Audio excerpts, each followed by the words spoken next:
Guys, for today's video ay maggawa ako ng fruit salad kasi cravings ko to last month pa, and then medyo lumamig na dito sa Taiwan and hindi ko siya naluto. Ito lang yung ingredients ko, may 3 mansanas, then itong iba pa to, hindi, kondensada pala. Then, may ano ako dito yung coconut strings, and then itong Mr. Gulaman na matagal na to, hindi. Tapos, may nata de coco pa dito. And then, itong Fiesta cocktail. Tapos, syempre, ang Nestle cream. And then, ang condensed milk. So, ito lang yung mga ingredients ko. Ito pala yung una kong ginawa, guys. Na-drain ko yung cocktail kasi gagamitin ko ang juice. Inihalo ko sa gulaman. Kasi ang gusto ko pong ma-achieve dito sa gulaman, yung texture niya is medyo gummy siya. Tapos, ito pinakulo ko na. Tapos, and transfer dito para isit aside para lumamig at bago natin hiwain syempre. Ang ibang ingredients naman is drain ko na kasi ayaw ko isali yung mga juice.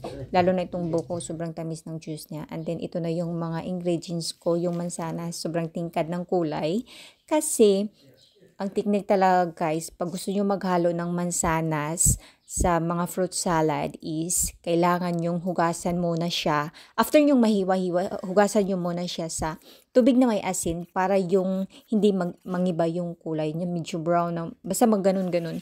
So, yun yung ginawa ko para hindi maiba yung kulay ng mansanas. Pag hinalo mo talaga siya sa fruit salad, kahit pa matagal na siya sa fruit salad na nakahalo, hindi mag-iba yung kulay niya kasi nahugasan nga siya sa tubig na may asin. And dito hinalo-halo ko na lahat ng mga gatas, cream, and bago ko inilagay itong gulaman and other ingredients dito. Tapos hinalo-halo ko lang dito ng maayos kasi kung makikita nyo, medyo may mga buo-buo pa sa yan, Nestle cream, pero later on mawawala din yan kasi kailangan i-mix ng maayos. Tapos ito na nga, tingnan nyo yung mansana, sobrang ganda ng kulay. Tapos ito na nga, hinalo ko na lahat ng ingredients dito.